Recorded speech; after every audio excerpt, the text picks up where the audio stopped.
Gordon M. Hahn is a critically acclaimed author. Published globally, his work has been praised for its cultural significance and intellectual rigor. In 2022, he publishes, in collaboration with Eurobox, a new literary essay entitled Russian TSELOSTNOST, Wholeness in Russian Culture, Thought, History, and Politics. Now, as never before, this is an interesting reading for everybody. Let's welcome Gordon, who's right now connected with us to be interviewed around this book. Hi, Gordon, and thank you for accepting our invitation. Hello, thank you for inviting me. So please, let's start by introducing the key points of your book. What is Russian TSELOSTNOST about? It's about the idea of, throughout Russian history, either an assumption that there exists or an aspiration to create wholeness, either in politics, the idea of a united history, the idea of a united people, the idea of a united community, the idea of universalism, that is a united world.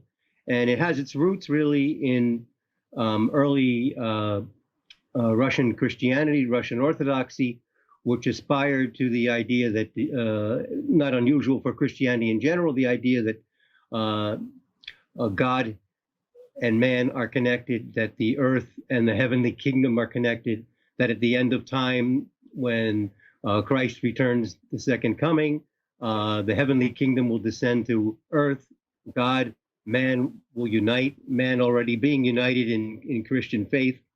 So that's universalism. The monism, which is the foundational type of TSELOSTNOST, comes from this Orthodox or generally Christian belief in the idea that the heaven and earth, man and God are connected, that spirit and matter are connected, and so forth. And this then develops into philosophy. Okay, and when did the idea or the wish to write down this book come? I mean, what was the inspiration? Well, that's, again, the Orthodox Christian idea that fundamentally God and man are connected, that the heavenly kingdom and earth are connected, spirit and matter are connected. So we're talking about, if we're talking about Russia, we're talking about the advent of Christianity, Orthodox Christianity in Russia, which comes in the 9th century. Of course, it took time for it to spread throughout what was then Kievan Rus, which was a Russian entity, a loose sort of confederation of Russian principalities led by the Kievan prince, but spread throughout what you would say, we would call now northeast Russia and central Russia, Vladimir and not so much Moscow. Moscow appears later, but Novgorod and Ladoga up in the far north. So what we would call sort of Western Russia and Ukraine and Belarusian territory now. Now, we said that the book is a literary essay. So my question is, if we had to define the target public, would we say that it is just for students, academics, professionals, or is it an interesting reading for everybody? Well, it's more geared, I think, to professionals, but I think anyone who has an interest in Russia and what drives Russia and Russian culture, and even to some extent, even this needs to be highly qualified Ukrainian culture and Belarusian culture, but more Russian culture really, would be interested in the book. And what were the very first comments you received around the book about? The first comments that I've received from, for example, several reviewers who reviewed it, they liked it very much. They thought it was an interesting theme that has not received really much the attention it deserves. There's a sort of idea in Russian philosophy of TSELOSTNOST, which is somewhat different. The idea that one's life should be whole, that your life should not be broken up.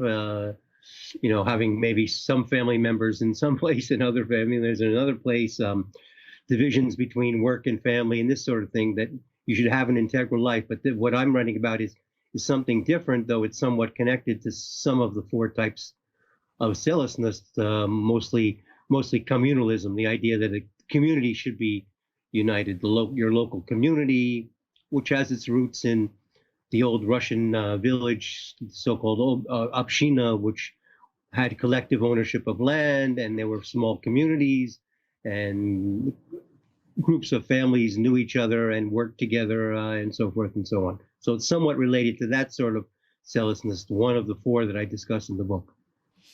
Thank you, Gordon. Thank you for this interesting reading, as you said, original reading, but above all, it is very actual right now. So we wish you best luck with your book, and thank you for your time today.